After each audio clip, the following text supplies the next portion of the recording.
fucking believable. You're waiting for me to say the exact same fucking shit as I always had for the last several fucking years. The last several fucking years of me saying the same shit over and over and over and over and over and over again. It never fails. It never, ever fucking fails. Leave it to so many shades of bullshit to just fuck Jimmie Johnson out of a possible contention for a victory, or at the very least, just a simple top 5. It never fails. Ever! I keep asking for one more win, even contention for wins, no less, and it just never fucking pulls through because of so many fashions of so many different styles of bullshit striking him out of it. Every goddamn fucking herpes infected, radioactive, micro, cock sucking, elephant raping, goddamn camel sodomizing fucking shit, cock shit sucking time this happens. Every fucking time. Every fucking time. It has not slowed down since 2017 mid-season. It has not slowed down one bit. He's at least in contention more often than not, compared to 2018 and a lot of 2019. But the bullshit luck doesn't go the goddamn motherfucking hell away. Now, to be fair, this race weekend was actually pretty fun to watch, as expected from almost any Darlington weekend. Xfinity finish was a big blast, even though Brandon Jones did win, which I was kind of like about.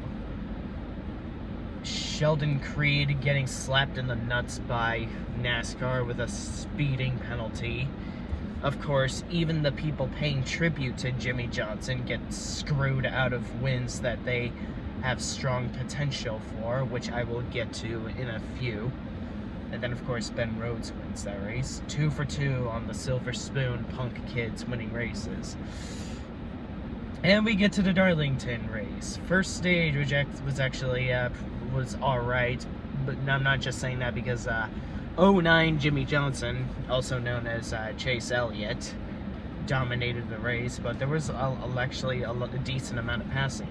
That don't mean that the 550 horsepower package isn't dog shit. This package still is dog shit, even if there is a blind squirrel finding a nut. Martin Truex Jr. Chase Elliott contending for the victory was also pretty fun to watch in state. Not victory, but contending for the race lead was also pretty fun to watch, and as well as Denny Hamlin making all those hazardous moves on the outside and not scraping the wall one bit, which was pretty impressive, even though I'm not a big Denny Hamlin guy. And then by the time stage 2 came along, it was just pretty much a Martin Truex Jr. show. No offense to Martin Truex Jr. I like him, by the way. Like, really like him.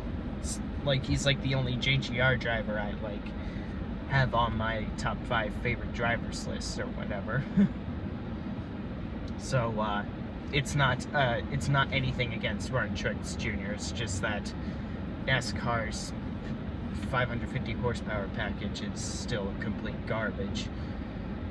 For a while, when I was watching the race with my buddy Conrad, he and I were admiring the fact that Jimmie Johnson was the fastest car on the non-playoff driver on the track, which is essentially proving to us that D Burrito, Cole Custer, and I guess you could say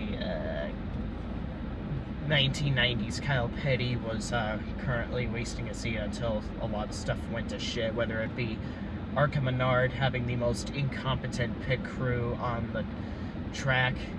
I still kind of sort of think that goes to Jimmie Johnson's pit crew. Well, actually, I can't really hold it against Jimmie Johnson's pit crew, because they did 1997 Dale Earnhardt Jimmy's car in at Daytona, because they unlike Blaney's pit crew, Jimmie Johnson's pit crew at least tries. But of course back at Daytona the car wasn't fast enough to catch D Burrito. But that's beside the point. But of course, the thing with the Darlington stripes is that you just cannot survive those things at all. And then even if you do, you're still prone to competition by even a lot of drivers that are almost largely off the winning radar. I will admit, it was pretty exciting to see Austin Dillon try that booster NASCAR racing arcade-like move on Kevin Harvick, but to no avail. Harvick was able to pull it off compared to Austin Dillon. Now, let me get to the Chase Elliott Martin Truex Jr. incident. Both of them were racing for a win, typical Darlington style of racing. Both of them are racing super hard for that win, chewing up their tires, both conversely trying to conserve their tires while battling hard for the win. Chase Elliott was running the low lane in 3 and 4. Martin Truex Jr. was trying to overtake Chase Elliott, and of course when Martin Truex Jr. had the opportunity to take the lead, his quarter panel was not clear, so he sent both himself and 09 Jimmie in the wall.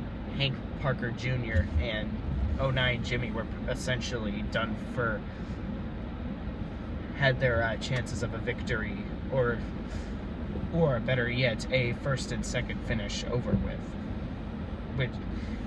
I'm not really mad at Martin Truex Jr. for that. I mean, both of them were just essentially fueled by adrenaline rush, so it sent both of them into the wall. So it's kind of just one of those racing incidences where two drivers are extremely hungry for that victory, want to go out on top in the end, know both of them have super powerful cars, and even if they managed to take the lead, they would still be threats to one another. So Martin Truex Jr. made a hazardous move, thought he was clear, but just couldn't pull off that pass in a clean fashion. So Martin Truex Jr. essentially took responsibility, which is good on him for that, because there's always a lot of idiots feeding their ego, which no names will be mentioned. So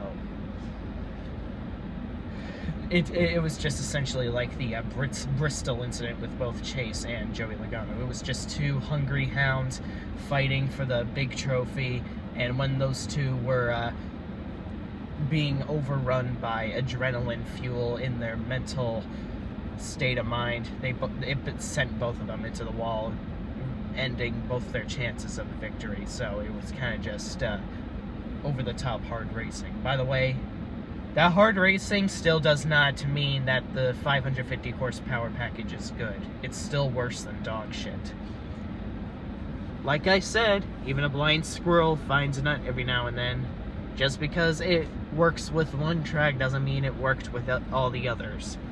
And the fact that random winners are winning under the 550 horsepower is CC, Austin Dillon, and Cole Custer, which Cole Custer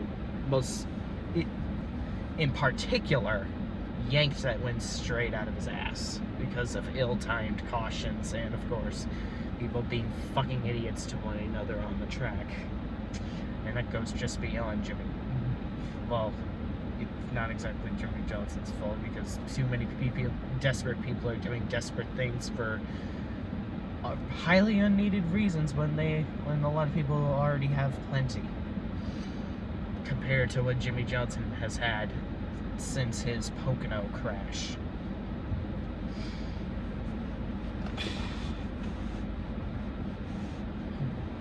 Where's my keys? Oh, there's the key.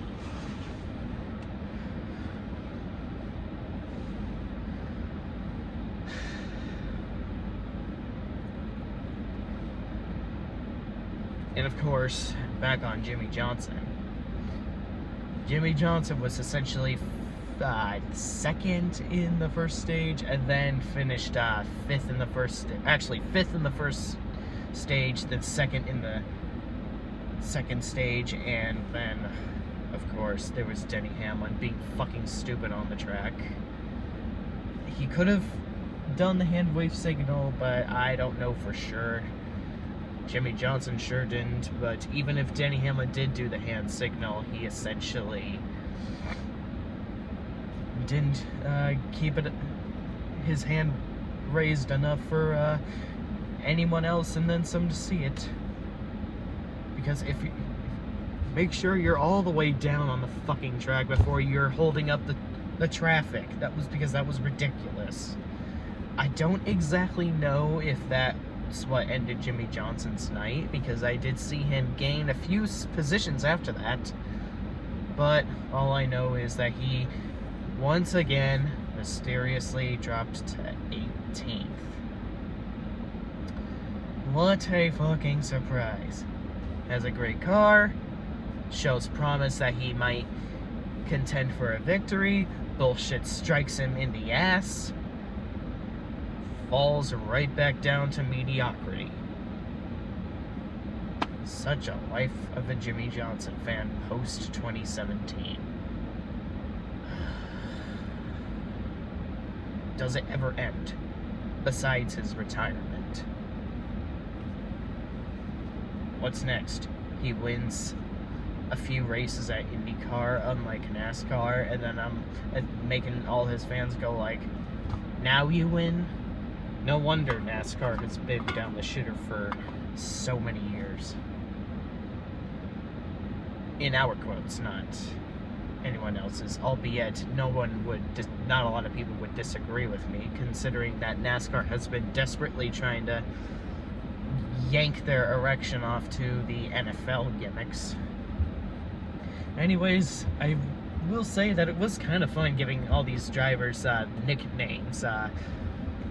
King Intimidator is racing against Dynasty Jimmie, known as Alex Bowman. 09 Jimmie, known as Chase Elliott. 90s Petty, known as Clint Boyer. Curtis Turner, known as Cole Custer. Junior Anti-Elliott Sadler, known as Kyle Busch, of course. Bobby Allison, known as Logano, or Anti-Allison for that particular race. That's what he gets for almost wrecking Jimmie, and then gets quarter panel damage slowing him down. I mean, Logano, you shouldn't have been a jackass on the track, because otherwise you would have had a clean finish. A clean, decent, exceptional finish. So my advice is to cool it the fuck down, especially on stage 1.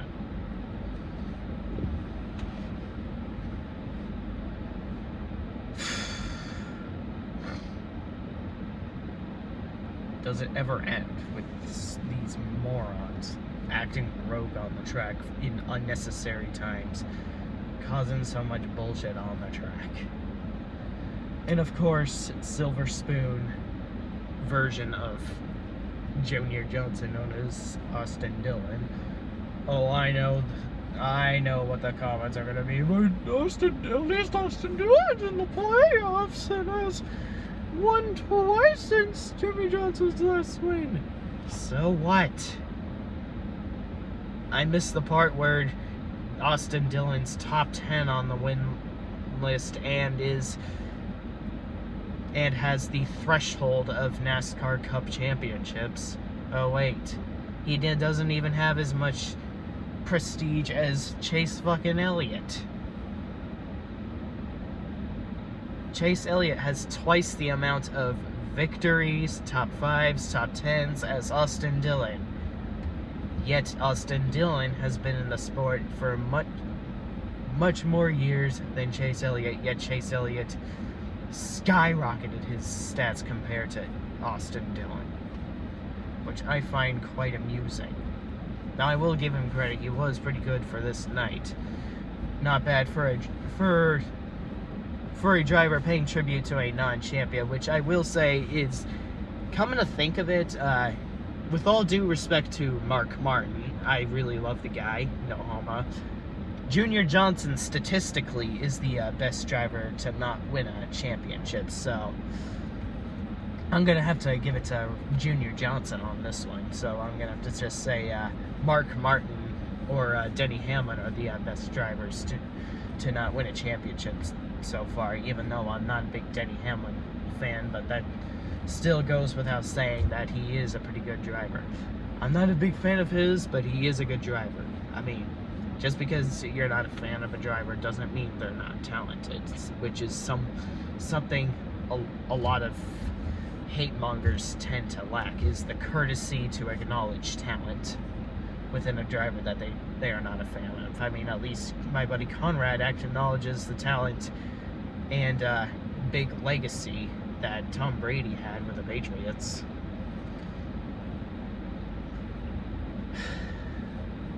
But once again, this is just another disappointing night. I'm glad that oh, sorry. I'll Never Let You Go by Steelheart. Sorry about that. This is just another disappointing night where Jimmie Johnson shows hope, shows promising for a contention for the victory, and then falls flat to a mediocre 18th place finish. Let me guess.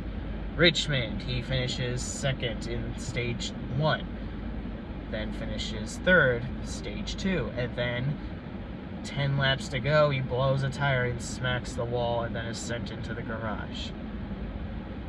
And then I don't even remember the schedule, and I can't even remember a lot of the schedule to save my life, considering how changed up it is. I think Bristol is after Richmond. Let me guess. Jimmie Johnson finishes 7th, stage 1. Finishes 4th, stage 2. But has to go back to pit road with 20 laps to go because of a missing fucking lug nut under caution. And then is a lap down.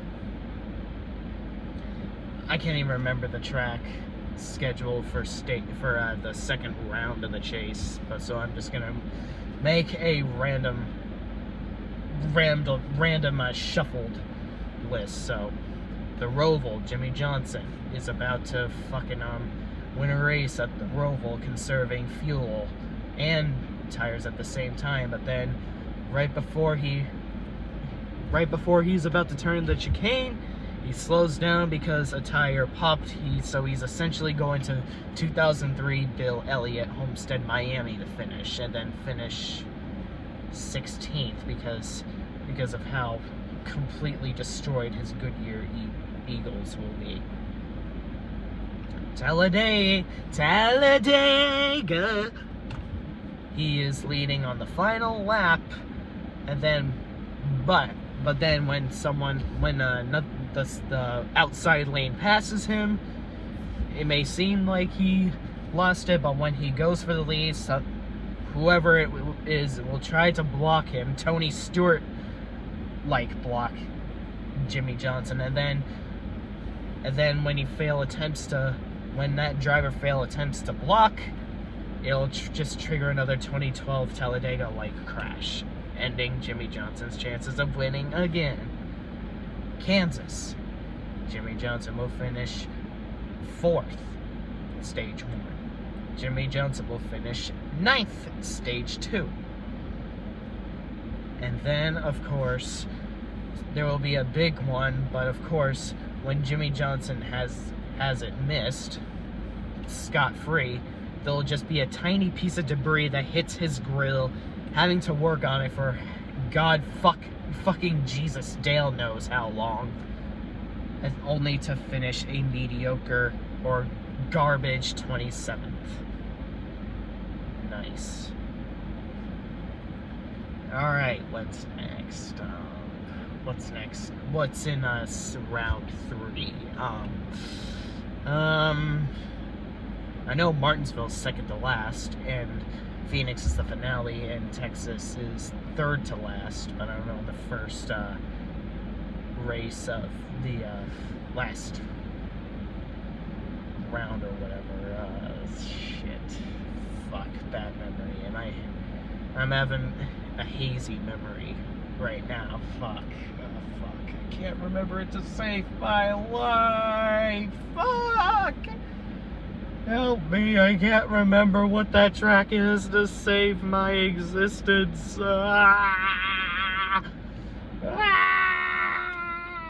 Whatever. Whatever fucking track. He will finish second, stage 1, then fourth, stage 2, and then with 3 laps to go in the lead, he will run out of fuel. Then finish a dismal 24th. Martinsville. First, stage 1. 5th, stage 2. And then someone will 2017 Denny Hamlin him out of a win. And then Texas, right before Martinsville. He will finish first 2 stages, and then on the second to last restart, someone will he'll spin his tires, and then someone will just borderline dump him, causing a big fucking wreck. And then finally the finale. He'll try to win one last time, but then 2003 Bill Elliott the race once again. Such a life of a Jimmie Johnson fan. It's predictable, I'm telling you guys, it's fucking predictable of what Jimmie Johnson's performances will be, and it's just fucking ludicrous, and it gets fucking tiring. They have the fire and desire and determination to get one more win. Jimmie Johnson has said multiple times he wants to win. Ever since mid-2017, he said he's had that desire to win. And I see it within him. He's been up the front multiple times. Even when he's out of the playoffs last year and this year. He's showed promise, and only then he fucking falls short. Or however many fucking times. You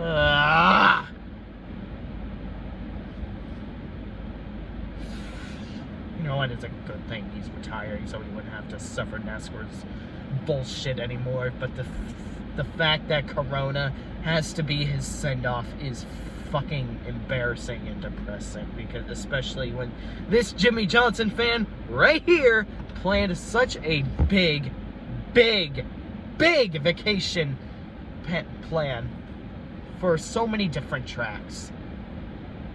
I don't even care to remember what races I had planned, but I had plans for Dover, only to then get spat in the face and tell me it was for nothing. Even contemplated Chicagoland and his final race at Phoenix. But of course, there was no fucking Chicagoland race. Period. Fucking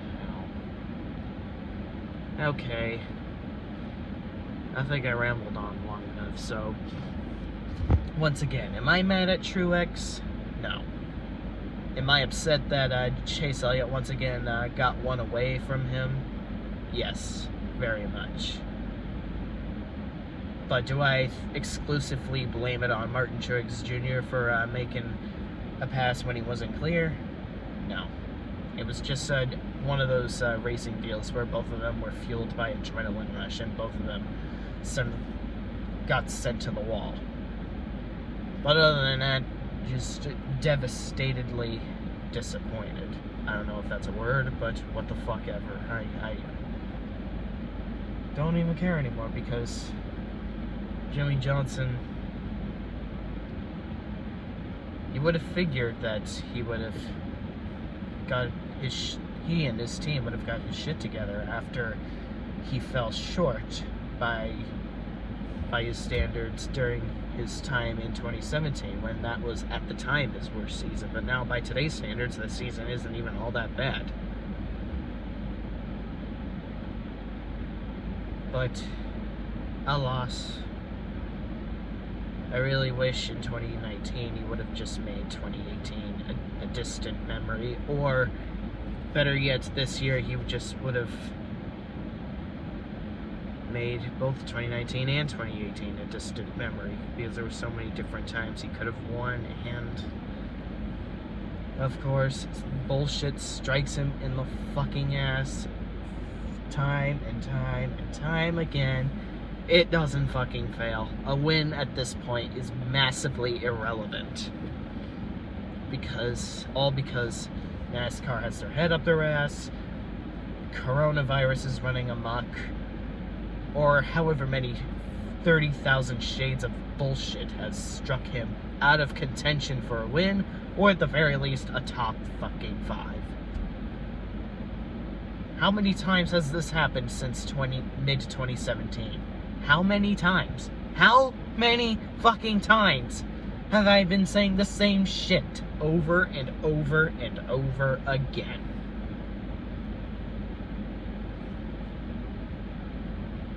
The damage is done. There's no way anyone or anything can reverse any of this. It's an embarrassing send-off until Jimmie Johnson somehow, miraculously, wins a race. It's the most embarrassing send-off I've ever seen done to a driver. I'm sorry, Jimmie, that you are treated like complete dog shit by however many fucking shades of bullshit that have snake bitten you. I know it's not your fault at all. Just keep trying, I guess. Just keep swimming. Just keep swimming. Just keep racing. Just keep racing. Just keep racing. Just keep racing. Just keep racing.